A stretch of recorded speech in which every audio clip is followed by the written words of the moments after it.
Voilà, donc aujourd'hui, on a décidé de parler euh, de enfin pas que un sujet, mais deux en un, hein, agilité et neurosciences, et notamment comment recréer de la valeur ajoutée en entreprise. Euh, donc, vous connaissez Sarah, je vais peut-être pas faire le topo sur FG Learning, mais globalement, voilà, hein, c'est quoi, c'est qui, pour ceux qui nous connaissent. Ça va faire 12 ans hein, qu'on existe. Et donc, on est un cabinet de conseil de formation, notamment orienté sur les domaines stratégiques et métiers transverses, soft skills, management, leadership, négociation et relations clients. Et donc, on a aussi une Digital Learning Factory hein, qui nous permet d'aider, qui nous permet de concevoir des formations. Et notre philosophie, c'est vraiment la formation sur mesure. Du coup, se former, se transformer et pouvoir progresser hein, à la fois individuellement et collectivement en entreprise. Donc ça, ces formats de webinaires, on les a lancés il y a 3 ans. Ouais, ça va commencer à faire un petit bout de temps. Voilà, l'idée, c'est de vous faire découvrir et de vous partager de nouvelles méthodes sur hein, les quatre axes que je vous ai évoqués. Et donc aujourd'hui, on avait décidé de vous parler de l'agilité et des neurosciences. Alors souvent, on les associe pas forcément. On les a tous entendus parler d'agilité et neurosciences. Et donc c'est une approche différenciante avec un regard croisé entre ces deux mots et qui va prendre tout son sens hein, dans ce webinaire-là. Et donc, Hélène, hein, je te laisserai la parole euh, pour te présenter aussi, pour nous expliquer cette méthode. Je recontextualise aussi un petit peu, hein, parce que ces deux termes, euh, ça prend son sens aussi dans un contexte. On va faire déjà quelques années, hein, mais les entreprises, elles sont de plus en plus compétitives et donc sujettes aussi au changement et donc il nécessite d'adapter de nouvelles postures, de nouveaux comportements cette approche-là permet aussi de pouvoir les dépasser et puis gagner en souplesse. Voilà. Bon, je suis moins l'experte sur le sujet. Euh, Hélène, je te laisse la parole. Et puis, bon, ben, j'ai l'impression, Sarah, que c'est un webinaire individuel. Oui, non, mais après, je vous mets à Mais l'aise si vous préférez soit reprogrammer, soit. Ben voilà, je vous mets à l'aise tout de suite, il n'y a pas de souci, je peux comprendre que ce ne soit pas l'idéal, hein, comme vous le voulez, voilà. honnêtement. Je sais Comme pas, tu veux, Hélène, Elodie. toi, vraiment, Comme tu veux. sens-toi libre de. Après, je me dis, tiens, ça peut être sympa. Dans tous les cas, c'est enregistré, puis ce sera toujours mis aussi en ligne. Si Sarah, vous êtes OK pour aussi jouer le jeu et découvrir cette méthode-là, puis on peut essayer même Hélène, peut-être comme on est moins nombreux, je pense qu'on arrivera même à faire peut-être moins d'une heure. C'est peut-être challenge. Mais Je ne suis voilà. pas sûre de rendre la parole au bout d'une heure. À mon avis, ça va durer plutôt 1 heure et demie, parce que comme tu sais, quand je commence à parler, c'est difficile pour moi de rendre le micro. Bon, Au moment, je suis préparée. Non, mais c'est vous qui voyez, honnêtement. Je sais pas, en vrai, très honnêtement, moi, ça me pose pas de problème de travailler avec vous directement, Sarah. En vrai, j'ai 3 personnes en face de moi et donc 3 approches différentes. Donc moi, je suis OK.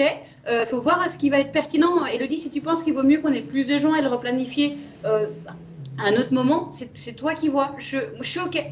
Je suis OK avec tout. Moi, je m'adapte. Allez, allons-y. C'est marqué Allons-y, de là. toute façon, on était Et parfois, il y en très a court, donc qui arrivent en cours qui de nous webinaire rejoignent. aussi, Hein. hein. Ça Oui, arrive oui, assez il est souvent. 17h05. Alors, juste pour info, si jamais vous me voyez disparaître, ne vous inquiétez pas.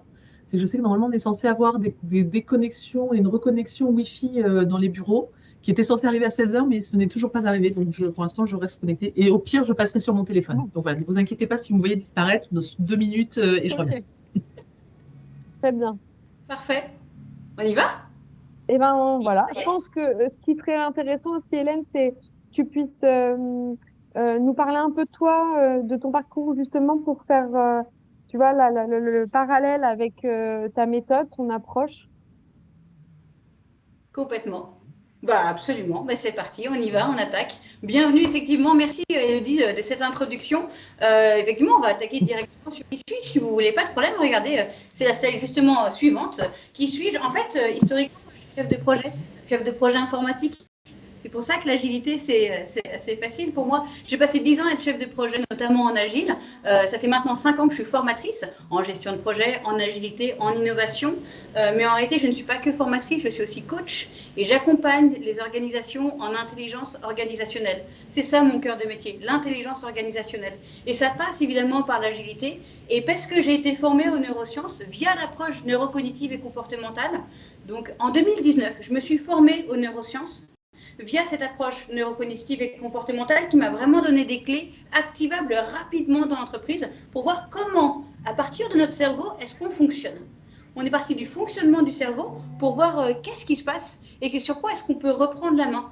Et donc du coup, à partir de ça, pour moi c'était évident. Mon histoire avec cette approche agile et ces neurosciences, pour moi c'est une évidence. Et ce qu'on va voir ensemble, c'est en quoi est-ce que ces neurosciences peuvent activer l'agilité, peuvent vraiment aller chercher à mettre en place des outils activables rapidement au sein des organisations dans des contextes différents tels que, je ne sais pas, la formation d'une nouvelle business unit, une prise de poste d'un manager ou d'autres types de problématiques. On y reviendra plus tard.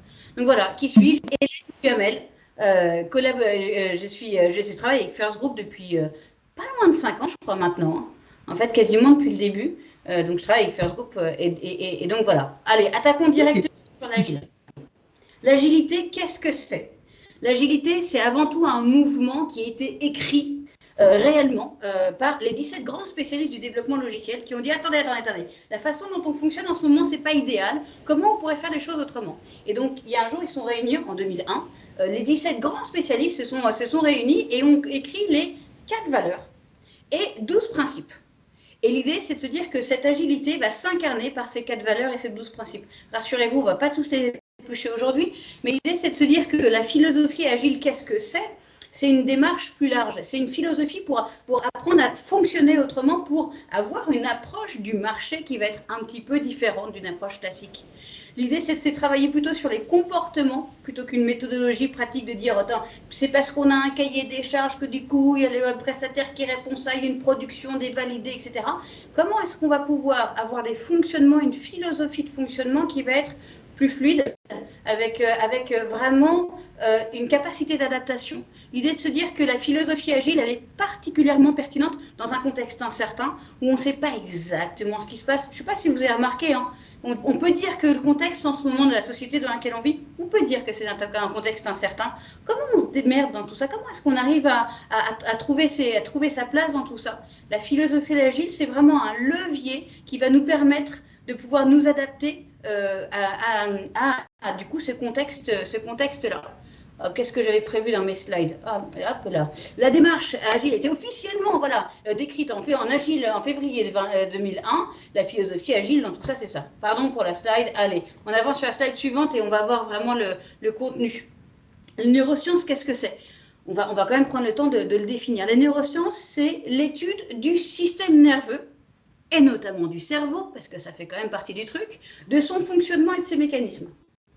À partir de ce sujet très très vaste que sont les neurosciences, moi j'ai vraiment fait un focus sur l'approche neurocognitive et comportementale qui permet de comprendre les mécanismes du cerveau, si vous voulez, savoir comment est-ce que le cerveau nous gouverne, que ce soit de façon, je dirais, automatique. Par exemple, vous voyez un feu rouge, paf, vous arrêtez. Ouais, c'est pas mal comme automatisme. Ça nous permet de nous préserver quand même un paquet de fois. Faites-le à New York, vous allez voir une vraie différence. Si vous n'arrêtez pas au rouge, vous vous rendez bien compte. Autant à Paris, les gens freinent. Enfin bref. Et quel est le pilote manuel? À quel moment est-ce qu'on passe de l'automatique au manuel? L'ANC, l'approche neurocognitive et comportementale, nous permet de mieux comprendre ces mécanismes-là qui nous gouvernent et sur lesquels on est susceptible d'agir. À partir du moment où on reconnaît ces mécanismes automatiques ou manuels, justement, on va pouvoir l'utiliser à bon escient dans nos comportements. On a un pilote automatique, on a un pilote manuel. Est-ce qu'on peut être sûr d'utiliser le pilote automatique au bon moment et d'être sûr d'utiliser le mode manuel au bon moment? Et donc du coup, la question qui va se poser, c'est vraiment quels sont les changements dans nos comportements que nous pouvons adopter pour améliorer nos échanges et faire grandir l'organisation. Le but de croiser les neurosciences et de croiser l'agile, c'est de se dire, OK, on est là pour travailler ensemble. Hop là, je change ma slide. On est là pour travailler ensemble. On est là pour faire de sorte de fonctionner. Comment est-ce que ces deux approches peuvent se nourrir? Vous l'avez compris. La philosophie agile, c'est plutôt que le contexte dans lequel on va évoluer, le contexte dans lequel l'entreprise va se situer, la culture de l'entreprise. Et bien la question, c'est comment est-ce que les neurosciences peuvent venir activer des comportements, comment est-ce que au quotidien, parmi nos collaborateurs et nos collaboratrices, comment est-ce qu'on va pouvoir activer ce qu'il faut pour être dans la démarche, dans la philosophie agile dans laquelle on est en train de s'installer. Voilà, donc pour moi, cette rencontre, elle est évidente, parce que c'est mon parcours. Et ben, en fait, l'idée, c'est de se dire que, quand j'ai essayé de remettre des mots dessus, c'est de se dire, les neurosciences progressent chaque jour. On découvre des trucs, des choses sur le fonctionnement du cerveau chaque jour. Et ben, imaginez que notre philosophie agile, qui nous permet de faire avancer les choses déjà depuis un paquet d'années, soit nourrie par des fonctionnements qui soient récents, qui soient factuels et qui nous permettent d'avancer. Pour une fois, avoir une approche qui soit un peu différente.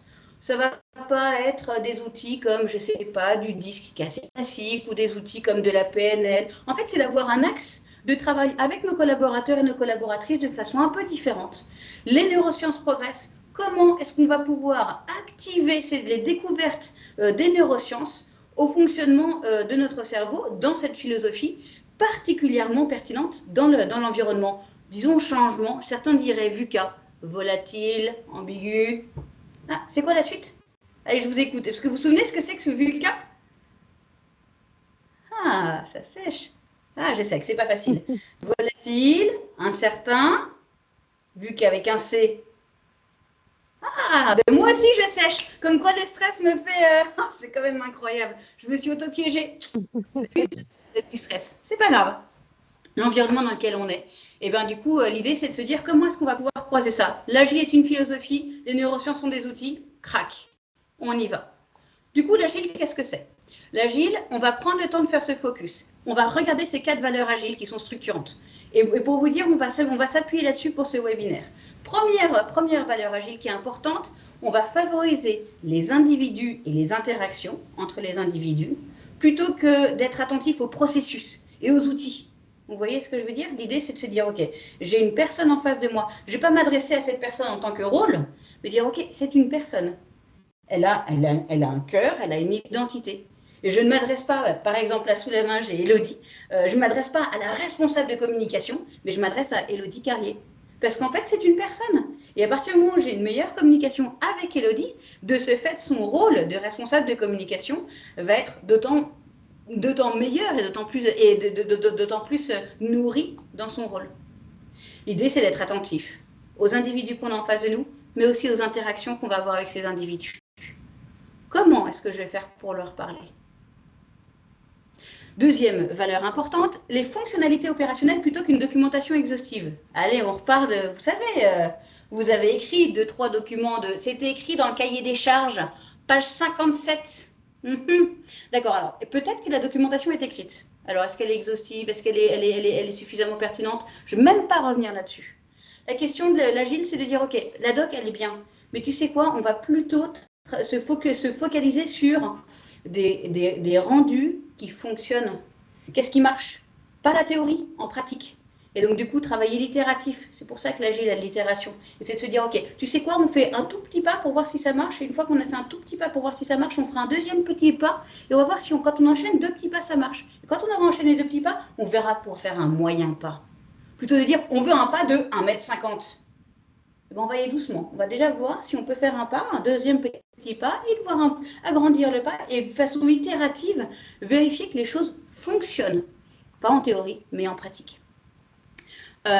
Troisième valeur importante, la collaboration avec le client plutôt que la contractualisation des relations. Ça rejoint la valeur numéro 1. L'idée, c'est de se dire que, en fait, on va travailler avec le client interne, client externe. Je vois pas de différence. C'est bien de se dire que comment est-ce que j'échange avec cette personne? Comment est-ce que je collabore? de façon équitable, équilibrée avec cette personne en face de moi? Comment est-ce que les choses s'échangent de façon plus fluide? Plutôt de dire, je fais ça, donc tu fais ça, et donc je fais ça, et donc tu fais ça. Et du coup, quelle est la pénalité? Combien je facture? Et c'est vraiment rentrer plutôt dans une synergie. Alors ça peut faire peur d'utiliser le mot synergie avec des clients externes, par exemple, et pourtant l'idée, c'est bien d'aller dans cette direction-là. Quatrième valeur agile, c'est l'adaptation au changement plutôt que le plan. Alors, on ne va pas revenir sur les plans à 5 ans qui ont été déterminés il y a quelques années, disons, dans des pays de l'Est. On ne va même pas les remonter jusque-là. C'est de se dire que c'est bien de faire un plan. Parce que du coup, on a besoin d'avoir un forecast du projet, on a besoin d'avoir un déroulé et une vision du projet. Ok, très bien. C'est bien la vision, mais c'est pas parce qu'on l'a écrit dans le PowerPoint qu'on va le tenir. Et c'est plutôt de se dire, ok, comment est-ce que, compte tenu de ce qui est en train d'arriver, au lieu de me dire, ouais, mais c'était pas ce qu'on avait prévu, c'est de se dire, ok, comment est-ce que je gère avec ce qui est en train de se passer là pour atteindre la vision globale? C'est dire, ah, mais avril, on ne tient pas. Ou de dire, ok, tu sais quoi, de toute façon, à la fin, c'est septembre qui compte. Donc, compte tenu de cette tuile-là, comment est-ce qu'on tient l'objectif à septembre? Parce que c'est septembre, la vision globale. Et donc, c'est vraiment cette approche-là de se dire, ok, comment est-ce qu'on fait avec les péripéties que le projet va nous apporter? Et je dis péripéties, et encore, j'utiliserais bien un mot un peu moins châtié, mais enfin, toutes les tuiles qui vont nous tomber dessus dans un projet, comment est-ce qu'on fait avec? Plutôt de dire, c'est pas prévu. Et donc cette approche-là, c'est vraiment de se poser la question, comment est-ce qu'on peut faire avec ces 4 valeurs agiles? On va faire un focus. On va faire un focus sur ces 4 valeurs agiles. En fait, on va faire un focus sur les... Hop là, je retrouve ma souris. Ma souris a zippé pas comme je voudrais. Je vous prie de m'excuser. Hop, ça y est, elle est là. Hop là. Les focus, on va le faire en premier lieu sur les individus et les interactions et sur la collaboration avec le client. OK? En toute transparence, on va faire des exercices. Allez, vous êtes prêts? On va attaquer. Première question. Les individus et les interactions grâce à la multiplication des points de vue. La multiplication des points de vue, c'est vraiment l'idée de se dire que comment est-ce qu'on peut voir les choses autrement? On va reprendre fondamentalement. L'idée, c'est de se dire, je ne sais pas vous, mais moi, de temps en temps, quand je suis dans mon rôle et quand je suis en train de faire mon boulot et avec mon regard bien tourné sur moi et mon nombril, bah, je me retrouve dans une situation pas dingue. Le stress monte, ça fonctionne pas très bien, je comprends pas ce que le gens en face de moi veut, il commence un peu à m'énerver pour qu'on soit vendredi soir, que j'ai un peu faim et que la semaine est un peu compliquée et que mon boss m'a envoyé une torpille. Là, comment dire? Le stress, c'est complètement saturé. Et ben en fait, les neurosciences nous disent oh, ok, tu sais quoi? Imagine t'es quelqu'un d'autre. Et ben vous savez quoi? On va se projeter. Ce que je vous invite à faire, si vous êtes d'accord, c'est qu'on va se mettre dans une situation où, je ne sais pas vous, hein, mais un de vos projets en ce moment où ça avance pas comme vous devriez, comme vous voudriez, ou vous êtes un peu en stress, vous n'y arrivez pas bien. Vous avez bien regardé les choses sur votre regard et ça marche moyen. Ce que je vous propose comme exercice, si vous êtes d'accord, et je sais que c'est pas évident, j'ai pas le retour image sur tout le monde, je vous propose de fermer les yeux. Ah, je sais, j'ai pas le retour image, donc jouer le jeu ou pas, c'est comme vous voulez, d'accord? Je vais faire comme si je vous voyais pas. Fermez les yeux et je vous propose de vous mettre dans cette situation de stress. Bon, donc là, je sais pas, peut-être votre boss, ce client, bon, ok. Ok, ben, les neurosciences vous proposent de voir les choses autrement. Décalez votre regard. À votre avis, comment réagirait quelqu'un qui est, par exemple, je sais pas, comment réagirait un avocat ou une avocate face à votre problème? Comment réagirait la femme la plus riche du monde? Comment réagirait un peintre de la Renaissance face à votre problème? Ouais, cet email-là. Ouais. Comment réagirait l'inventeur du post-it? Ah, on voit pas les mêmes choses, hein? Allez, on continue? Comment réagirait le mari de la femme le plus riche du monde? Parce que lui, il a un regard aussi, hein? Allez, dernière fois. Comment réagirait Beyoncé? Parce que Beyoncé arrive à peu près tout faire, donc quand même, on va quand même se mettre dans les chaussures de Beyoncé. Allez, vous pouvez rouvrir les yeux, revenir ensemble. Vous avez vu les images, les personnes, on les a sous les yeux. Qu'est-ce que ça vous a fait? Comment ça s'est passé pour vous? Normalement, au début, vous êtes monté en stress en étant ah oui, c'est vrai, oh, ce projet-là, oh, ce client-là, oh, ce boss-là. Oh. Et quand vous êtes imaginé être quelqu'un d'autre, qu'est-ce qui s'est passé? Ben, je vous donne la parole. Je ne sais pas qui a envie de se lancer. Je vois que les micros sont coupés. N'hésitez pas à reprendre la parole. Ça risque d'être un petit peu le bazar, mais c'est pas grave, vous inquiétez pas. Allons-y. Qui a envie de se lancer? Ça aide à prendre du recul. Ouais, hein? Alors, c'est pas Beyoncé qui va te faire de sorte que tu vas trouver la solution pour gérer ta bosse. On est d'accord. Ou ton client. On est d'accord. Mais l'idée, c'est que c'est ça que font les neurosciences. Les neurosciences vont nous permettre de pouvoir avoir, de nous mettre dans les chaussures de quelqu'un d'autre, de retrouver du recul, de retrouver de la distance, de retrouver de la souplesse face à une situation qui pouvait nous paraître un peu complexe, un peu inextricable. Et plus on va être enfermé dans notre point de vue, plus ça va être compliqué. Les neurosciences nous poussent à avoir des exercices comme ça, de poche. Eh, que ferait Beyoncé? Prenez qui vous voulez, hein. Prenez vos modèles. Je ne sais pas, vous avez peut-être des mentors ou des modèles qui vont vous parler. Comment réagirait, je ne sais pas. Là, j'avais aussi la Calas éventuellement. Je ne sais pas qui sont vos mentors. Moi, dans mes mentors, j'ai Barack Obama. Enfin, en vrai, j'ai Michelle Obama. Et donc, face à une situation comme ça, comment réagirait Michelle Obama? Ah bah d'un coup, je me détends. Alors, ça ne règle pas le problème, mais ça aide. Vous voyez l'idée? Eh ben, quand on fait le pont avec l'agile, en agile, on a un outil pour ça. Ça s'appelle les personas. Je ne sais pas si vous connaissez, mais c'est le principe du personnage, c'est de se dire que pour être sûr de partager la même vision des choses, eh ben, on va avoir des personas. Les personnages sont décrits, ce sont les clients, ces personnes qui vont consommer notre produit, donc des consommateurs qui vont payer ou pas, peu importe, un client interne, client externe, peu importe. Quelles sont les personnes, quels sont les besoins spécifiques d'une personne qui vont utiliser le projet qu'on est en train de faire. Ces personnes-là vont nous permettre de nous mettre dans les chaussures de quelqu'un d'autre. Et ben, que ce soit en agile ou dans les neurosciences, vous voyez qu'en se mettant, en décalant notre regard, en demandant à notre cerveau, arrête d'être un pilote automatique sur mon nombril, décale ton regard, repasse en mode manuel, mets-toi dans les chaussures de quelqu'un d'autre, pivote un peu, regarde autre chose pour voir comment est-ce qu'on peut gérer le problème autrement. Vous voyez en quoi les neurosciences, grâce à la multiplication des points de vue, ou l'agile, grâce au persona, on va pouvoir se pousser à voir les choses autrement. Alors là, vous allez me dire, ah, mais attends, c'est bien ton truc, Hélène, mais concrètement, je veux dire, comment tu l'as activé? Oui, parce que je sais, vous avez envie de me tutoyer, là, tout le monde. En tout cas, moi, je vais me tutoyer, ça ne me pose pas de problème. Un exemple que j'ai pu mettre, que j'ai pu activer, que j'ai pu mettre en place, j'ai travaillé avec une équipe qui était au service, une équipe support dans son entreprise, qui était un peu épuisé, qui avait un peu perdu le sens de son action. Très honnêtement, ils étaient là, bah, faut qu'on fasse ça, faut qu'on fasse ça. On le fait parce que c'est le boulot, on est payé pour ça. Ouais. Bon, alors c'est pas complètement faux. Mais grâce au fait qu'on ait travaillé sur la multiplication des points de vue et les personas, en fait, ils sont réalignés sur leur rôle au sein de l'entreprise. Avant, ils étaient juste là pour faire ce qu'on leur demandait de faire. Et grâce au réalignement, ça a pu redonner du sens à leur travail et à leur démarche. Sens qui avait été un petit peu perdu parce que charge de travail, parce que procédure un peu lourde, parce que pour des bonnes et des mauvaises raisons, attention. Hein. Mais l'idée, c'est de se dire que comment est-ce qu'on peut réactiver rapidement? Va retrouver du sens. Et retrouver du sens à travers le point de vue de quelqu'un d'autre et pas mon nombril. Ils sont réalignés avec leurs objectifs opérationnels, quels étaient les KPI, quels étaient les indicateurs de performance, parce qu'ils savaient du coup à qui ils parlaient, à qui ils s'adressaient. Du coup, ils arrivaient à mieux apporter leur valeur ajoutée par rapport au fait qu'ils savaient qu'ils avaient en face d'eux. Ils ne répondaient pas à partir de leur nombril, mais à partir des chaussures de quelqu'un d'autre.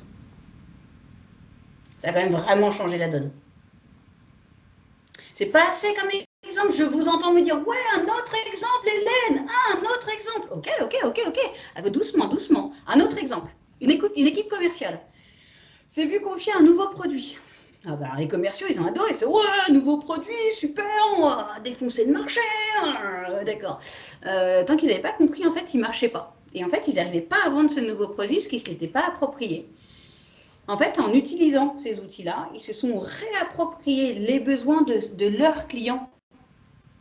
Concrètement, ce qui s'est passé, c'est que comme c'était un nouveau produit, ils ne connaissaient pas très bien le marché, ils ne connaissaient pas très bien le client, ils ne savaient pas l'adresser. Et au lieu de se dire, mais c'est quoi l'argumentaire de vente? Comment je ne le sors pas bien? Qu'est-ce qui se passe? C'est le prix qui ne va pas. Eh les gars, vous êtes trop chers. Vous avez remarqué que les commerciaux peuvent parfois avoir ce raccourci-là? Et bien en fait, on a recréé la valeur ajoutée dans leur travail en disant, attendez, vous êtes les meilleurs pour nous vendre. Il n'y a pas de question. Par contre, on va juste s'aligner sur pourquoi tu vends ça, à qui tu vends ça. Et à partir du moment où tu vends le produit à la bonne personne qui saura s'en servir, la valeur, elle est incroyable. Et du coup, c'est plus une question de prix.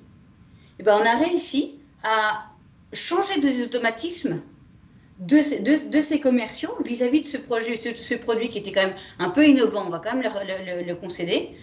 C'est vraiment de se dire, ok, comment est-ce qu'on peut faire les choses autrement? Comment est-ce qu'on peut voir les choses autrement? Pas mal, hein? Deux contextes très différents, activables très très vite.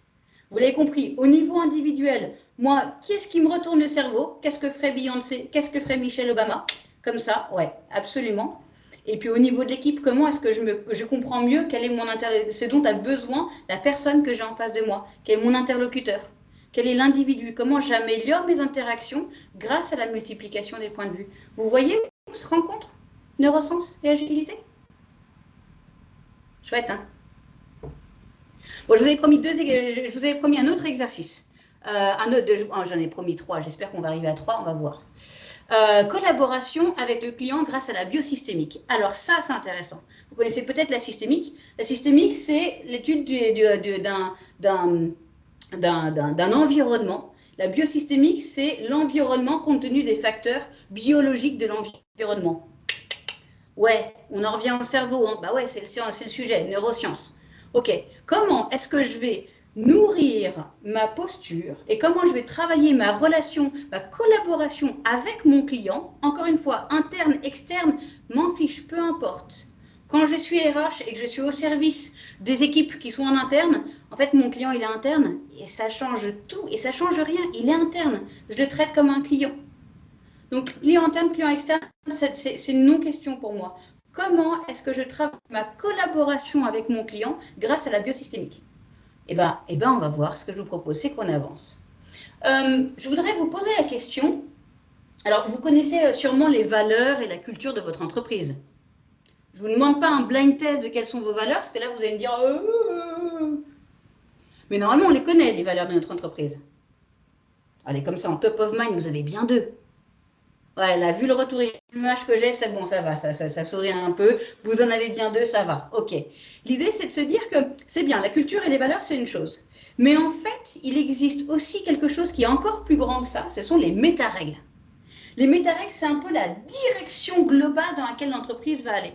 C'est évidemment incarné par la culture et les valeurs, mais quelles sont les méta-règles dans votre entreprise? Quelles sont vos méta-règles? Bah, comme exemple, j'en ai trouvé et que j'ai pu voir dans les entreprises que j'ai pu rencontrer. Je vais vous donner la parole si vous voulez. Hein. Est-ce que vous pensez avoir des méta-règles dans votre entreprise? Je vous donne des exemples. Ok?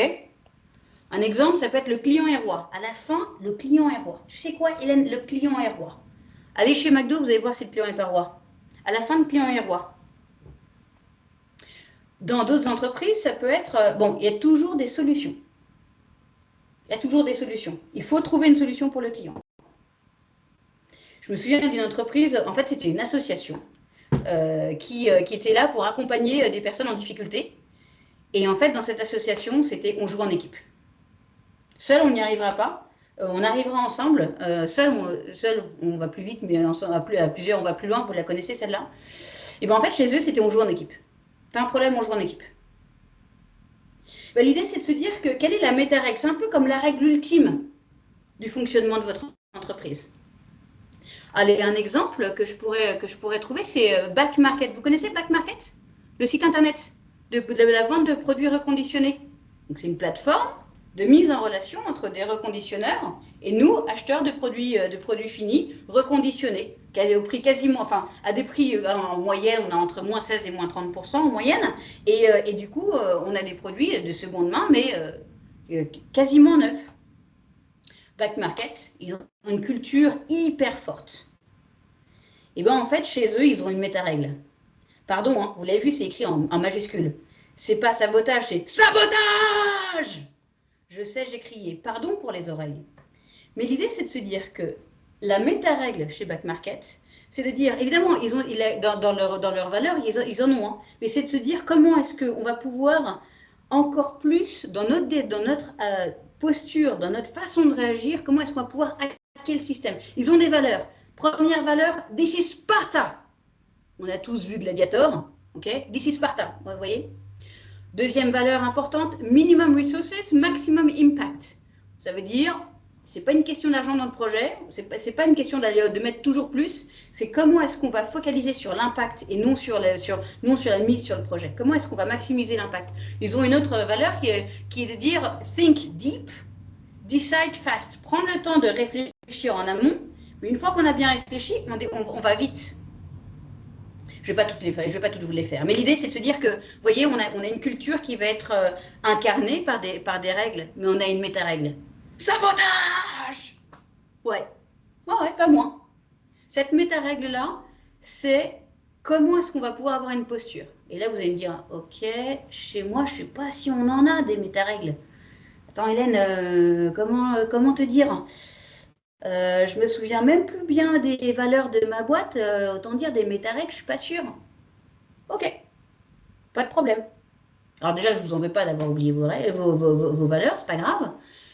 Mais du coup, quelles pourraient être vos méta-règles? Si vous en avez pas, quelles pourraient être les méta-règles de votre entreprise? Alors peut-être que vous allez me dire, attends, Hélène, t'as pas compris, moi je suis pas si... Ok, quelles pourraient être les méta-règles de votre entité? Dans votre service, dans votre BU, dans votre équipe? C'est quoi la méta-règle? Comment est-ce qu'on va pouvoir vivre cette collaboration globale avec ce client interne ou externe, peu importe? C'est quoi l'attitude finale qu'on va viser? La vision qu'on va chercher à viser. L'agile, on nous demande de viser sur une vision pour s'adapter au changement. Vous vous souvenez de ça, la vision à septembre dont on parlait tout à l'heure? C'est quoi la vision? La vision, c'est à la fin, comment est-ce qu'on trouve une solution pour hacker le système? Sabotage! C'est quoi votre méta-règle? Et au niveau du manager, ça se joue. Comment vous voulez vivre les choses? Attention, ça se dit, c'est pareil à la maison. Imaginez que votre business unit, c'est votre famille. C'est quoi la culture de la famille? C'est quoi la règle finale dans la famille? Ouais, on peut en avoir aussi là. Ah bah oui, c'est aussi une systémique et une biosystémique qui marche. Intéressant, hein? Ouais. Bah, si vous séchez, je suis là, hein. Ouais, bah oui, effectivement, si vous séchez, vous dites, ah non, mais attendez, mes règles, Hélène, franchement, je sèche. Pas de problème, je suis là, ça tombe bien. À votre avis, pourquoi je suis là? En réalité, avec First Group, on peut vous accompagner sur ce sujet-là pour accompagner votre entité, accompagner votre organisation, que ce soit au niveau de votre équipe, ou que ce soit au niveau de la business unit, ou que ce soit au niveau de la direction, ou que ce soit au niveau de la structure, peu m'importe. Comment est-ce qu'on peut reconstruire une biosystémie qui soit viable? C'est quoi vos méta-règles? Évidemment, ça passe par des ateliers, par des séances de travail, de partage, de la vision, de comment est-ce qu'on travaille, de la qualité de nos processus, comment est-ce qu'on fait les choses. Mais c'est quoi notre méta-règle? C'est l'occasion pour une équipe vraiment de se recentrer, c'est l'occasion pour une équipe de vivre les choses ensemble et d'être vraiment très alignés. Vous voyez où je veux en venir? Quand on est tous ensemble à travailler en collaboration avec le client, on va plus loin. Je fais attention à l'heure. Je ne suis pas encore en retard. Ah, je me félicite. Bravo Hélène. Allez, du coup, deuxième question qui va se poser par rapport à la biosystémique. Quels sont les rôles et les responsabilités de chaque personne? Bah oui, parce que du coup, en collaboration avec le client, à quoi tu sers, à quoi je sers. Si on travaille ensemble, on a quand même des rôles et des responsabilités. Sont-elles écrites? Pas toujours. Pas de problème. Si elles sont écrites, euh, là, vous pouvez me dire, mais attends, Hélène, si elles sont écrites, dans ces cas-là, on a de la contractualisation. C'est tout le contraire de ce que... Enfin, je sais pas, je suis un peu perdue. Non, la question qui se pose, c'est de se dire que, ok, quand bien même on est en mode collaboratif, qu'est-ce que tu attends de moi, qu'est-ce que j'attends de toi? Comment elles fonctionnent? Quels sont les rôles et les responsabilités de tout un chacun? Que ce soit explicitement ou implicitement. Explicitement, le client consomme, donc il achète. Ok, c'est lui qui paye. Implicitement, je suis prestataire, donc je vais fournir tel niveau de prestation. Ok. Que ce soit un client interne ou externe, qu'attendez-vous de la relation? Qu'attendez-vous de lui? Qu'est-ce que l'autre est en droit d'attendre de vous? Allez, on va aller plus loin. Je vais vous poser une question plus précise. Quel est le pouvoir décisionnel de cette personne dans ce projet? C'est-à-dire, quel est son pouvoir vis-à-vis de lui-même? Et quelle est sa responsabilité? C'est-à-dire, quel est son rôle vis-à-vis des autres? Ok? Par rapport à son rôle, par rapport à sa responsabilité, qu'est-ce qu'il fait pour lui? Qu'est-ce qu'il maîtrise pour lui? Qu'est-ce qu'il fait pour les autres? Quelle est sa responsabilité? Ceci est ton espace, ceci est mon espace. Hein, vous l'avez? C'était Dirty Dancing? Mais oui, vous l'aviez, bien sûr. Bon, allez, l'idée, c'est de se dire que quel est le pouvoir décisionnel? Allez, on recommence l'exercice. Si vous voulez ne pas fermer les yeux, c'est comme vous voulez. Vous êtes avec quelqu'un avec qui vous travaillez. Ça peut être un client interne ou externe. Encore une fois, ça ne change rien. Qu'est-ce que vous attendez de lui? Qu'est-ce qu'il attend de vous? Je dis il, mais elle aussi. Hein. Qu'est-ce que cette personne attend de vous? Qu'est-ce que vous attendez d'elle? Quel est son pouvoir vis-à-vis de lui-même? Qu'est-ce qu'il doit faire? Et quelle est sa responsabilité vis-à-vis de vous et vis-à-vis du projet? Ok, ça va? Je vous laisse réfléchir. Ouais, c'est un client, donc il doit dire son besoin. Il devrait être clair sur son besoin. C'est un client, donc à un moment il va me payer. C'est un client, donc en fait c'est lui qui va apporter la com dans le projet, ok. Ok, c'est un client, donc moi je dois fournir la prestation. C'est un client, donc je dois lui reporter sur l'avancement du projet, ok. Là, j'ai fait l'exercice un petit peu pour vous, mais vous voyez l'idée? Bon, bah, c'est bien ce que vous avez fait, c'est bien ce que j'ai fait. Franchement, je suis contente de moi. Mais là, ça, c'était en Question, théorie. Hélène, Yes, juste par dis-moi. rapport à, quand tu dis client, on est d'accord qu'on peut aussi là, c'est client interne ou externe ou par rapport à un collaborateur. Ouais. Absolument. Ok. Absolument. Ah oui, on peut se mettre tout à fait dans les chaussures d'un manager. Là. Imagine, tu es le manager et tu te dis, mais qu'est-ce qu'il veut ce collaborateur? Comment je me positionne par rapport à ce collaborateur-là? Qu'est-ce qu'il veut? Qu'est-ce qu'il attend de moi? Qu'est-ce que j'attends de lui? Ça marche aussi. J'utilise le mot client dans la version la plus grande possible. Ouais, effectivement.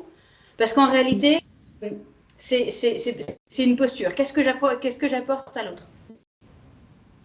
Donc ça marche pour un Ok. manager vis-à-vis de son équipe, ça marche pour l'équipe vis-à-vis du manager.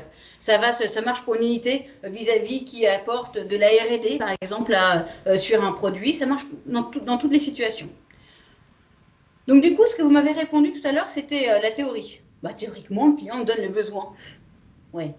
Théoriquement, le client, il devrait m'apporter ça. Ok. Et bien en fait, maintenant, je vais vous poser la question en pratique, qu'est-ce qu'il fait vraiment? Ah, j'ai l'impression que j'entends tousser là. Ouais, ouais, parce qu'en fait, il y a la théorie qui se passe. Ouais, il devrait faire ça, mais j'attends de lui qu'il fasse ça. C'est quand même évident, il devrait faire ça. Enfin, en pratique, il fait quand même encore autre chose. Il fait peut-être pas de la même façon que ce que vous attendiez. Cette personne-là ne réagit pas nécessairement comme vous l'attendriez. Cette personne-là va pas forcément apporter les réponses que vous attendriez. Vous n'allez peut-être pas lui apporter les réponses. Vos échanges vont peut-être pas être parfaits. Bah, c'est bien là, le sujet. Voyez-vous quelque chose à revoir entre ce qui devrait se passer en théorie et ce qui se passe en pratique dans la relation avec ce client, dans la collaboration avec ce client? Et ben l'idée, c'est de se dire que, au lieu de se dire, bah, il y a la théorie, ça devrait se passer comme ça, c'est le plan, on avait dit que ça se passait comme ça. Dans le PowerPoint du kick-off, on avait dit que ça se passerait comme ça. Vous voyez? Hein, vous êtes vus là, hein? Je sais. Moi aussi, je l'ai fait, vous inquiétez pas. La question, c'est de se dire, ok, il y avait la théorie, puis en pratique, quel est l'écart? Quel est ton... Quand je suis face à une personne, bah là, Elodie, tu vois, c'est toi qui me poses la question. Je suis face à toi, Elodie. Quel est ton rôle? Quel est ton pouvoir décisionnel vis-à-vis de toi-même dans ton scope, dans ton périmètre? Et quelle est ta responsabilité vis-à-vis des autres? Vis-à-vis de moi, vis-à-vis de ta boss, vis-à-vis de tout le monde. Et quand je suis au clair avec ce que tu as à faire, et quand tu es au clair avec ce que tu as à faire vis-à-vis de moi, du coup, ça avance. La collaboration est beaucoup plus fluide. Ben, l'idée, c'est de se dire que grâce à ça, on va pouvoir être plus fluide dans notre collaboration avec le client. Parce qu'on est au clair sur notre pouvoir et notre responsabilité. Parce que ça boucle, la boucle de pouvoir et de responsabilité va boucler les personnes, enfin, chaque boucle de responsabilité va boucler l'une vis-à-vis de l'autre. Et du coup, l'idée, ça va être de recréer de la valeur dans ma responsabilité. Je vous entends me dire un exemple, un exemple, un exemple. Oh, doucement, doucement, ouais, Voilà. ouais. Non, parce Regardez. que dans l'idée, c'est de se dire qu'en fait, sur cette partie-là aussi, ça peut être sous forme aussi d'atelier, d'accompagnement auprès d'une équipe. Et justement, enfin, l'idée, c'est qu'il y ait Complètement. cette réflexion-là. Et ensuite, ouais, d'accord. Ouais, ouais, complètement. Bah, l'idée, c'est l'exemple que j'ai envie d'apporter, c'est j'accompagne un cabinet de conseil qui a des collaborateurs qui montent en puissance. Ah, soyons clairs, ils ont des collaborateurs qui sont parfois un peu jeunes, qui sortent tout frais d'école, ils sont tout neufs, encore tout mouillés derrière les oreilles, ils sont tout neufs. Quelle est la posture qu'on attend de la part d'un collaborateur ou d'une collaboratrice dans un cabinet de conseil vis-à-vis de notre client? Ce collaborateur, vous l'avez choisi, cette collaboratrice, vous l'avez choisi, c'est le bon profil, c'est la bonne personne. Comment est-ce que vous allez le pousser à avoir la bonne relation, celle que vous voulez avoir avec vos clients? Quelle est la posture que vous attendez de ce collaborateur-là? Eh ben, par exemple, j'accompagne un cabinet de conseil sur la posture bah, des plus juniors. Qu'est-ce que c'est que d'être consultant? Comment est-ce que je me poste, comment est-ce que j'affirme ma posture vis-à-vis du client? Qu'est-ce que j'attends de la part du client? Qu'est-ce que le client est en droit d'attendre de moi? Et là, vous allez me dire, mais Hélène, c'est tout écrit dans le contrat. Ouais, mais enfin, on a bien compris, le contrat, c'est la théorie. En pratique, ça se passe jamais comme prévu. Donc, en fait, c'est comment, d'une personne à une autre, on arrive à se mettre d'accord. Quelle est la collaboration qu'on va pouvoir mettre ensemble et installer ensemble pour nous permettre d'avoir, si vous voulez, une prestation et qui va être plus fluide. Et du coup, l'idée, c'est d'installer, avec ce cabinet de conseil, je travaille sur les plus jeunes et c'est vraiment de se dire, OK, c'est quoi ma posture de cabinet de conseil? Dans notre cabinet, on a une posture particulière. Si les gens travaillent avec nous, c'est parce qu'on est les meilleurs pour ça. Si je leur demande, vous allez voir que c'est les meilleurs. OK, mais ça veut dire quoi être le meilleur? Ça veut dire quoi dans la relation avec le client? Ça veut dire quoi dans la posture du collaborateur? Ben, c'est ce qu'on travaille ensemble. Du coup, pareil, l'idée, ça c'est au moment de l'onboarding des collaborateurs, donc c'est dans les 6 premiers mois de la collaboration. Comment est-ce qu'on accompagne cette génération quand même un peu particulière, qui est la génération des millennials, hein? Comment est-ce qu'on les implique? Comment est-ce qu'on donne du sens à leur travail? Comment est-ce qu'on donne du sens à la relation qu'ils ont avec le client? Comment est-ce qu'on donne du sens à toute la démarche qui est en train de se mettre en place? Là, c'est facile de vous donner l'exemple de la gestion des millennials, mais en réalité, ça marche pareil sur un manager qui est en train de prendre une prise de poste. Passer associé. Vous savez ce que c'est quand on est dans un cabinet de conseil? Passer associé. Oh, oh, oh, c'est une très très grande étape. Ok, là, c'est un changement de posture. Comment est-ce que j'accompagne ce changement de posture? Et bien du coup, c'est l'idée de se dire quel est mon pouvoir, quelle est ma responsabilité. C'est pas la fiche de poste, c'est pas la théorie, c'est ma posture naturelle. Comment est-ce que je vais me comporter en collaboration avec ce client interne ou ce client externe? Le client final, à qui je vais facturer, parce que maintenant j'ai 1 million attendu, depuis que je suis associée, j'ai quand même des choses à faire. Mais c'est aussi vis-à-vis des collaborateurs. Maintenant, j'ai un lien hiérarchique. Je ne suis plus tout à fait manager. Je ne suis plus tout à fait dans la même posture vis-à-vis des. Je ne peux plus être en soirée, en fin de soirée, disons. Vous voyez ce que je veux dire? Je ne peux plus finir les soirées comme je le faisais avant. Ok, depuis que je suis devenue associée, il y a une stature. Ok, quel est mon pouvoir? Quelle est ma responsabilité? Et la biosystémique va vraiment nous pousser à travailler dans cette démarche-là pour être sûr de bien comprendre chacun individuellement, donc comment est-ce que j'apporte ma valeur ajoutée compte tenu de ce que je suis moi, de ma personnalité, de ma valeur, de ce que je suis, de mon rôle dans cet environnement-là, mais aussi vis-à-vis du client. Et donc du coup, on peut le faire au niveau individuel, mais aussi au niveau de l'équipe, naturellement. Cette équipe, c'est opérationnel, cette équipe support, cette équipe R&D. Quelle est la posture de l'équipe? Comment est-ce qu'on va pouvoir avoir des rôles et des responsabilités qui soient partagés avec tout le monde pour être sûr de bien fonctionner? Et là, vous allez me dire, ah ouais, quand je vois ta dernière question, quelle posture attendez-vous de vos collaborateurs avec vos clients?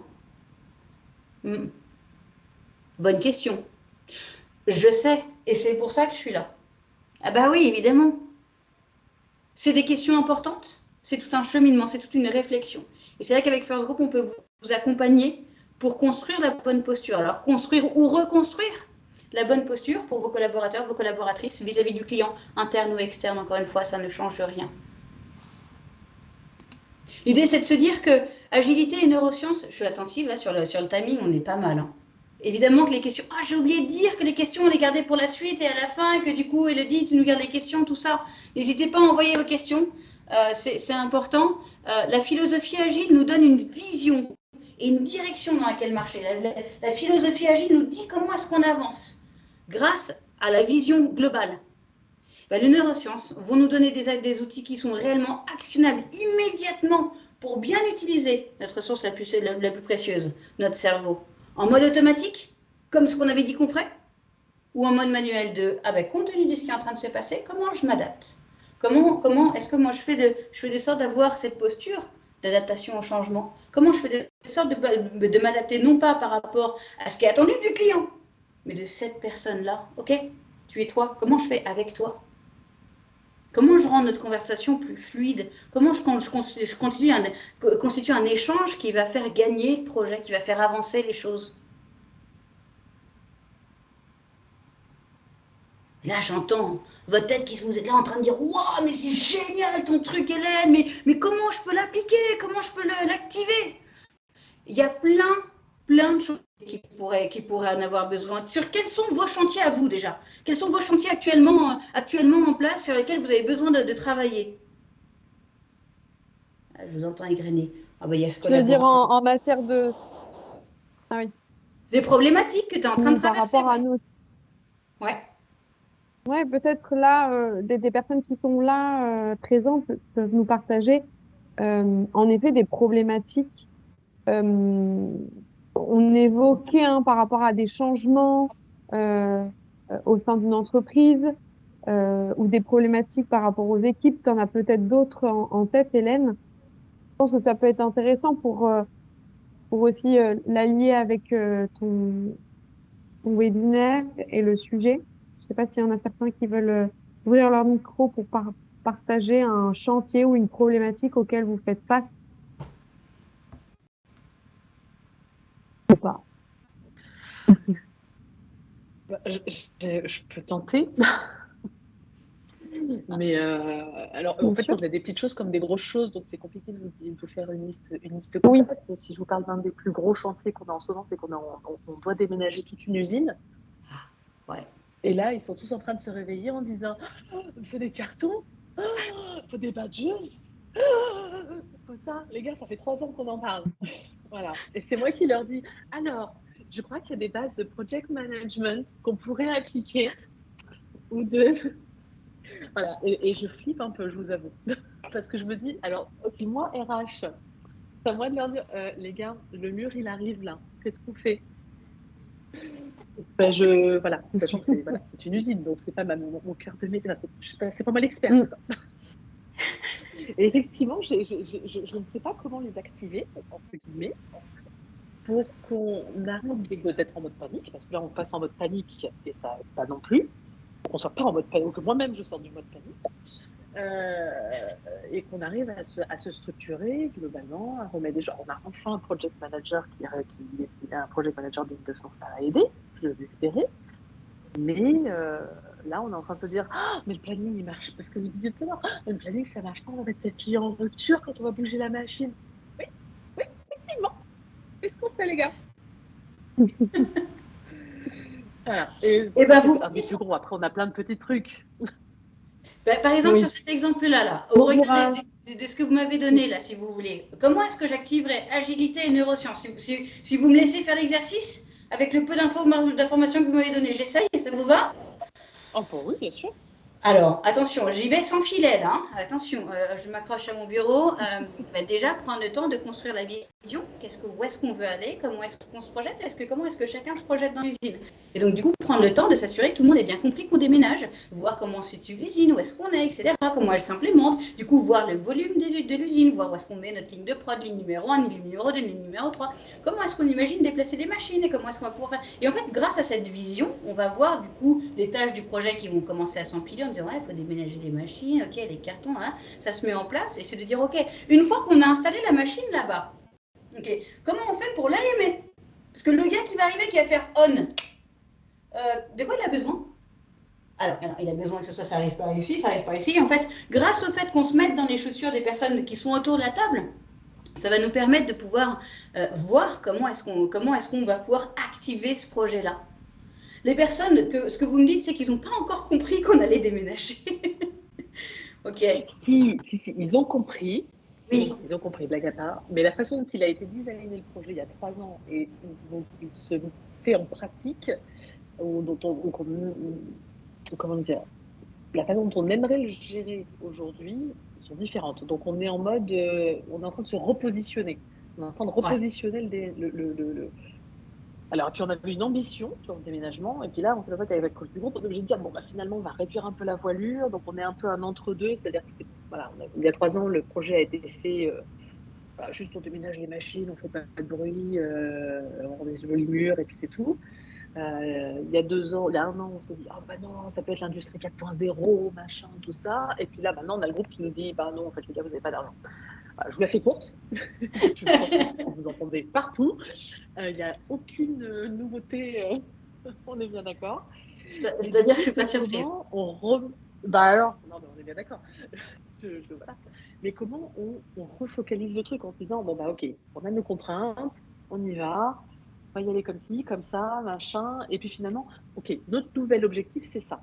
Ou notre nouvelle Ok. idée de l'usine, au moins en mode intermédiaire, moyen terme, et puis on verra après plus tard ce qu'on est capable de faire de mieux, c'est ça. Ouais, ouais. Donc, si Mais vous c'est là recrutez que pour déménager, mais pas ce qu'on veut arriver à faire avec ce déménagement, je ouais. pense. Donc l'idée, c'est de se dire que là-dessus, l'agilité, les neurosciences, c'est un des leviers qu'on va activer sur un projet pareil. C'est pas de se dire, ok, on fait de l'agile à tout prix, et donc du coup, il faut qu'on fasse de l'itératif. En fait, il y a quand même un jour où on va déménager. On va pas déménager une machine, puis en fait, après une autre machine, puis après une autre machine. On est d'accord qu'il y a un moment, il va falloir faire un Big Bang quelque part. Ok, comment est-ce qu'on va faire? Comment est-ce qu'on va se traduire? Et bien en fait, l'idée, c'est de construire un projet qui soit un projet, certes, avec une philosophie, une approche qui va être une philosophie agile, mais qui va quand même s'activer sur des leviers classiques. Mais comment est-ce qu'on peut faire? Comment, en ayant un mindset différent, on va pouvoir faire? Donc, je vais reformuler les choses. Si je vous accompagnais, il y a des choses hyper classiques que je ferais, et en même temps, d'autres choses où je ferais des choses un peu différemment, où je twisterais, pour faire de sorte que les personnes qui travaillent sur le projet voient les choses différemment. Vous avez compris, hein? L'idée, c'est de faire pivoter l'angle, changer d'angle. Comment est-ce qu'on peut voir les choses différemment? Et comme ça va nous permettre de faire avancer les choses. Comment je vois les choses dans mes chaussures, dans les chaussures de la personne qui va être en poste ici, dans les chaussures de la personne qui va faire visiter l'usine, dans les chaussures de la personne qui va financer l'usine. Comment est-ce qu'on peut retourner les choses pour se retourner le cerveau? Pour sortir de nos automatismes, mon rôle, je suis les achats, mon rôle, versus, ok, comment est-ce que les achats bénéficient à la construction de notre usine 4.0 qui ne sera pas dans 2 ans, mais qui sera dans 5 ans. Ok, quels sont les jalons que je pose aujourd'hui pour arriver dans 5 ans à cette usine 4.0? Vous voyez l'idée? Oui. Cool. Je me permets de proposer des problématiques que j'ai pu rencontrer, auxquelles j'ai pu répondre grâce à ce croisement de regards. Des problématiques telles que si votre entité est en cours de transformation, quelle que soit la transformation, passer de gestes qui étaient relativement manuels à des gestes un peu plus automatisés. Soyons clairs, automatiser un maximum les gestes à faible valeur ajoutée pour faire de sorte de... Enfin, avant, on avait des Excel et on suivait dans Excel. Maintenant, on a SAP qui fait ça. Et donc, comment est-ce qu'on automatise les choses? Et donc, quelle philosophie est-ce qu'on va avoir quand on nous annonce « Hey, il y a SAP qui arrive !» Rarement, les gens sont là « Ouais !» Mais du coup, comment est-ce qu'on va pouvoir, grâce aux neurosciences et cette posture d'agilité, se dire « Ok, qu'est-ce qu'on va apprendre? Comment est-ce qu'on va pouvoir apporter des choses grâce à ce regard-là ?» Si on est en création de business unit, création d'un nouveau produit, vous avez vu, on l'a vu tout à l'heure avec l'équipe commerciale, la nouvelle business unit, qui sont nos clients, quels sont nos prestats avec qui on travaille, et donc bien avoir ce regard à 360 qui va nous permettre d'avoir une business unit qui va être construite plus efficacement, plus rapidement, parce qu'on aura pensé à tout le monde. Dans la prise de poste d'un manager, un manager qui c'est ça, ouais, pas de problème, mais par contre, il veut bien un peu de coaching, il veut bien un peu d'appui là. Il va le prendre l'équipe, pas de problème, hein, il va aller faire les entretiens individuels, mais ok, comment je construis la vision, comment je construis ma feuille de route, comment je comprends quels sont mes collaborateurs, mes collaborateurs? Qu'est-ce que j'ai besoin de comprendre chez eux que je n'ai pas chez moi? Qu'est-ce que j'ai chez moi qu'ils n'ont pas chez eux? Et de croiser ces regards-là. Quand parfois, ça peut être la fusion de deux équipes. Ah là, j'ai un autre client là en tête. Bah, ils avaient deux équipes de comptabilité, une compta externe et une compta interne. Et du coup, c'était une relation un peu conflictuelle entre les deux équipes. Il a fallu les fusionner. Qu'est-ce que tu vois que je ne vois pas? Qu'est-ce que je vois que tu ne vois pas? Et vraiment, l'idée, c'est de se dire que on va aborder les choses différemment en se forçant à pas automatiser notre geste. On a des automatismes qui vont être hyper intéressants et importants dans nos processus métiers, dans des procédures qu'on connaît par cœur, très bien, fine. Mais où est-ce qu'on va se mettre en mode manuel, en boîte manuelle, en disant ah, avec lui j'y vais plus doucement, avec elle j'y vais plus vite, comment je gère ma relation à l'autre? Évidemment, la digitalisation des processus, que j'ai traité un peu plus haut. Ou alors, le niveau ultime, transfert d'activité, mise en place d'un centre de service pour l'externaliser. Ça peut faire très très peur aux collaborateurs. J'ai peur pour mon poisson, mais une fois qu'on a monté le centre de service, je peux dégager. Comment je l'accompagne pour qu'il prenne vraiment toute sa valeur ajoutée dans la construction du centre de service pour être sûr de maximiser la valeur ajoutée de chacun des processus qu'il va falloir transférer ou que je récupère d'une autre entité. Qu'est-ce que je dois comprendre? Quelle est la vision? Comment est-ce que je l'active? L'idée, c'est de se dire, vous l'avez compris, hein, agilité et neurosciences, ce sont vraiment deux outils de philosophie qui vont être intimement liés, qui vont être activables. La philosophie qui est globale et ces neurosciences qui va venir nourrir notre réflexion. C'est un mindset, c'est une vision des choses, c'est une façon de voir à demain, mais qui a toute sa place dans un environnement changeant, disons. On est pas mal. Évidemment, First Group. Ah, j'ai pas fait assez ça. Ah, du coup, et le livre va me fâcher. Évidemment, avec First Group, on peut vous accompagner sur ces sujets-là. Utiliser les neurosciences pour activer notre cerveau dans la bonne direction. On est là pour vous accompagner. On peut faire des ateliers, on peut faire des formations, on peut faire des coachings, on peut faire donc des ateliers en one-to-one ou des formations actions autour d'une équipe pour changer de posture l'équipe. On peut faire énormément de choses, donc que ce soit des coachings individuels de chacun des collaborateurs, ou coaching du manager, ou que ce soit un atelier d'équipe pour recréer notre valeur ajoutée, pour être sûr de partager quand vous avez une arrivée massive de nouveaux collaborateurs ou un départ qui se prépare, parce que vous avez une équipe qui peut être parfois un peu vieillissante. Vous avez 3 départs dans les 2 prochaines années, là, parce que du coup, votre base historique va vous quitter. Comment est-ce qu'on peut activer notre cerveau dans la bonne direction? On vous accompagne avec First Group. C'est le moment des questions. Il est 59. Pardon. Avez-vous des questions? Quelles sont les questions auxquelles je peux répondre? Dites-moi. Est-ce que vous intervenez en anglais? Yes, of course. Absolument. Ok. Parce que du coup, Ok. l'usine est où? Ah, c'est peut-être Alors pas non, l'usine du l'usine est coup. en France, c'était pas forcément pour ça, mais en fait, les intervenants sur ce projet, comme sur d'autres projets, sont souvent d'origine de pays différents. On est sur des équipes transversales, c'est pour ça. Ils sont avec des gens Absolutely. We basés can un petit peu switch. partout. Absolutely. We can do Ok. that in English. And we have the same vision and the same tools that will allow us to aim the right thing, the right vision. Where do you want to go? Ok. Moi, ma question un peu basique, c'est qu'on a tendance, pour certains, à utiliser le mot agile à tort et à travers. Comment je leur fais comprendre que être agile, c'est pas de la réactivité, c'est pas répondre vite, c'est pas et j'y arrive pas. Il y en a, ils comprennent. Il y en a d'autres qui comprennent pas. Hmm. C'est une vraie question, hein.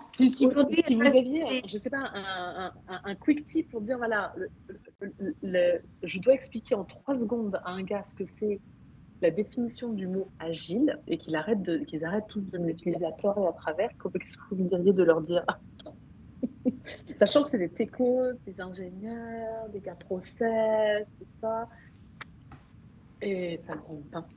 Eh bien, écoutez, j'ai envie de vous répondre de façon avec toute la vision technique et analytique que vous venez de me donner de vos interlocuteurs. Je repars sur les valeurs, en fait. Mhm. L'agile, des individus et des interactions. C'est pas me démerder pour sortir les trucs à tout prix tel que tu me le demandes. C'est être attentif à la qualité de nos échanges. Agile, c'est être attentif à sortir quelque chose qui fonctionne. Pas juste sortir le truc à tout prix. On veut sortir quelque chose qui fonctionne. Donc si tu me laisses un petit peu plus de temps, voilà comment on peut avoir une demi-usine. Voilà comment on peut avoir un projet qui ne sera pas cible, mais un loin qui fonctionne. Et en fait, l'idée, c'est de réinscrire les 4 valeurs agiles. Comment être agile, c'est travailler en collaboration. T'as l'impression qu'on est en collaboration là ou pas? Parce que la collaboration, c'est quand ça va dans les deux sens. L'agilité, c'est la collaboration. L'agilité, c'est l'adaptation au changement. C'est souvent ça qui est conservé. C'est, tu sais quoi? Tu dois te débrouiller. Et ben, du coup, l'idée, c'est vraiment de leur apporter, voilà la réponse que je vous fais, c'est de leur dire, ok, évidemment, c'est s'adapter au changement, mais c'est s'adapter grâce à des rôles et des responsabilités qui sont clairs, des objectifs opérationnels qui fonctionnent et une collaboration permanente. Et donc, du coup, ça, on sort de juste l'adaptation au changement, juste la numéro 4, et passer en embarquant tout le reste. Et voir qu'en fait, c'est beaucoup plus grand, ça va plus loin que ça. Ah, alors je vois quelqu'un essayer de... Léa, je vois que vous prenez la parole. Léa, Allez-y, on t'entend pas. le micro est coupé. Pardon. Juste, moi, j'y pense parce que j'ai eu un peu cette même problématique, alors plus personnellement, parce que moi, j'entendais beaucoup ce mot d'agilité et je savais pas tellement quoi mettre derrière. Et sachant que voilà, moi, je suis responsable de projets de formation, ça m'embêtait un peu puisque je me disais, mais si les consultants me vendent de l'agilité puis que finalement ils font tous des choses différentes, c'est un peu embêtant. Donc, ce qui m'a aidé moi à comprendre et après, du coup, ce que j'ai pu en ressortir aussi à d'autres et pour expliquer un petit peu cette dynamique-là, c'est quand on m'a expliqué précisément comment un projet et enfin comment une équipe pouvait fonctionner en mode agile et notamment en prenant des exemples autour des équipes informatiques. C'est des exemples très concrets, très précis, mais de dire voilà, on distribue les rôles de manière très claire pour que chaque jour, en fait, chacun soit totalement en responsabilité de ce qu'il va faire et quand il y en a un qui a une problématique, eh ben, on va essayer de la résoudre tous ensemble pour que le projet global continue à avancer. Et oui, moi, je vais perdre 20 minutes sur la tâche que j'étais en train de faire et qui aurait pu faire avancer le projet à la fin de la journée, mais le bien-être de l'ensemble de l'équipe et le bien-être du projet global, il va passer avant. Et donc, on va vraiment retrouver ce côté individu et interaction qui vient même parfois en priorité par rapport à ces fonctionnalités opérationnelles qui sont quand même le but du développement d'un projet, notamment dans les projets informatiques, on le voit bien. Ce côté très collaboratif où on va retrouver les boucles de validation. Et ça, typiquement, pareil, dans les projets informatiques, on le voit vraiment de manière encore plus claire, j'ai l'impression.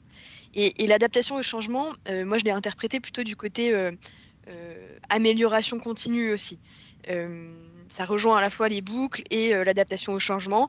On est vraiment dans une dynamique où à chaque fois qu'il y a un grip, du grip dans les rouages, et ben on va aller chercher le pourquoi ça a grippé, aller l'interpréter, aller voilà, le refluidifier pour qu'on soit sûr que au fur et à mesure, le process avance mieux. Et, et le retour d'expérience que j'ai eu de personnes qui avaient travailler dans des projets vraiment en mode agile, c'était on a peu l'impression de travailler, même si on travaille beaucoup. On travaille sur des choses minutieuses, très opérationnelles, parfois qui prennent beaucoup la tête, qui prennent beaucoup de temps. Et pourtant, on est dans une ambiance de collaboration qui fait qu'on a tous envie de s'y mettre à fond. Voilà. Je ne sais pas si ça aide et si c'est voilà, une explication tout à fait rationnelle de l'agile, mais en tout cas, voilà, quelqu'un me l'a expliqué de manière en fait très émotionnelle et j'ai trouvé ça aussi chouette d'avoir cette vision-là, parce que je trouve que ça rejoint bien les valeurs qu'on a vues avec toi. Mm. Et qui est très inspiré, comme tu dis. En fait, je pense que si on en revient à la base de l'agilité, c'est essentiellement des méthodes qui avaient été mises en place dans les services IT. Et en plus, au-delà du bien-être et que tu rattaches à l'émotionnel, il y a aussi une autre chose, je trouve, on parle de product owner.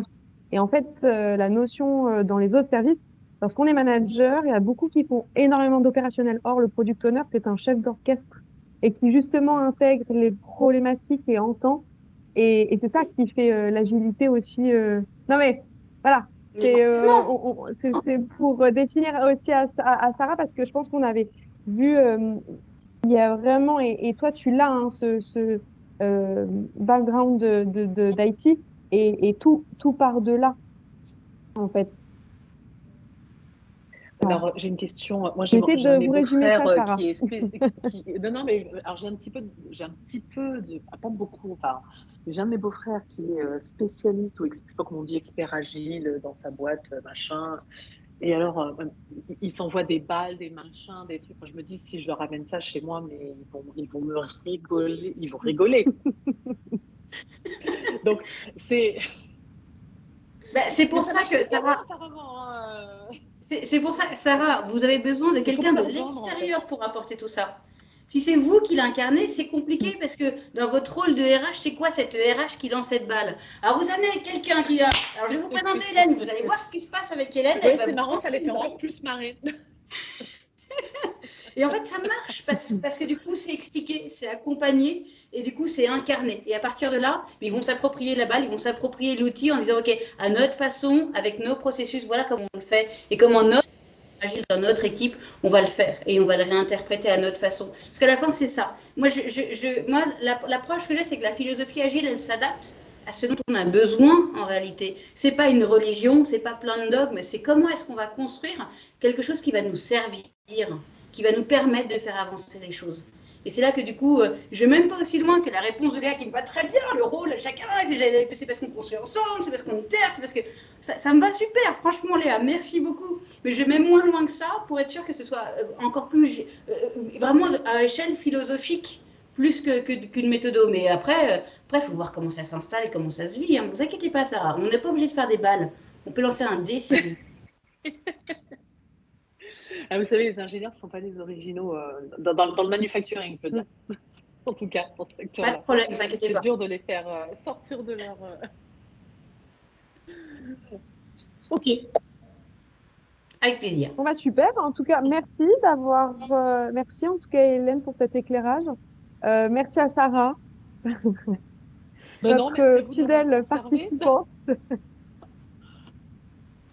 À très vite. Et voilà, on reste à votre disposition autour de ces sujets-là. Et Non, non, puis, si on ça revient très m'intéressait, vite pour un effectivement, prochain web. éventuellement, si c'est pardon, je me permets, du coup, voilà. Donc, on est très peu nombreuses. Non, non, mais la raison pour laquelle je participais aussi, c'est que justement, un peu ce que vous disiez en introduction, le côté environnement mouvant, voire sable mouvant, voire voilà, effectivement, ça crée pas mal. Et le projet dont je vous parlais, déménagement, n'est qu'une partie émergée de l'iceberg, en fait, en ce moment. On voit bien que c'est tendu de chez tout le monde. Enfin, voilà, je pense qu'on plein de boîtes expérimentent la même chose Mm. que nous en ce moment. Et on fait un kick-off en mars. Donc la question qu'on se posait, c'est comment on pouvait, avec le General Manager de l'Europe, c'est comment on pouvait éventuellement faire un petit workshop ou quelque chose un peu pour ouvrir un peu les esprits, pour un peu justement revenir sur le collaboratif. Alors que là, tout le monde se tire un peu dans les pattes. Comment, sans utiliser nécessairement des. Parce que, voilà, comme chez nous, il y en a qui l'utilisent un peu à tort et à travers le mot agile ou le mot agilité. Comment revenir aux basiques de la bonne méthode, pas en mode gestion de crise, mais en environnement tumultueux. Je sais pas, j'arrive pas à bien le Oui, formuler, mais voilà, on peut se Alors, dans un poser la environnement question. qui est changeant, en Sarah, fait. je pense Et que vous êtes peut- pas les seuls, hein. Non, non, peut-être le ça plus c'est sûr. simple, c'est qu'on puisse se recontacter pour en discuter un peu plus Oui, précisément. Voilà, absolument. je demanderai à Elodie Oui, oui. vos coordonnées, mais en tout cas, ça fera sûrement l'objet d'une autre intervention encore plus privée que ce webinaire. Et comme C'est ça, pour on ça peut que je en me parler permettais et juste voir de avec vous l'introduire comme je suis le besoin. entre Tout à guillemets fait. toute seule, Ok. mais absolument. Ok, très bien. Bah, super. En tout Je cas, voudrais merci simplement beaucoup. terminer. Si me donne la parole, Elodie, une seconde, je voudrais vous remercier Bien sûr. de votre Allez. attention.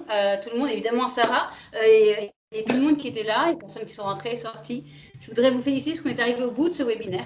Et on a tenu le coup, on a dépassé le timing. Et je voudrais vous féliciter parce que vraiment, je crois que nous sommes tous des champions. Vous entendez la musique ou pas? Si, ça marche. C'est bon, ça marche. Oui, Voilà, bon, voilà, ça marche. voilà, bon, allez, j'arrête. Allez, on file. Reprenons une activité normale, vous pouvez éteindre la télé. Merci. Merci. Merci pour ces échanges. Et puis, du coup, Bonne à fin de bientôt, journée. j'espère. Merci à À vous. bientôt. Bonne Salut, soirée, salut. au Au revoir. revoir. Merci.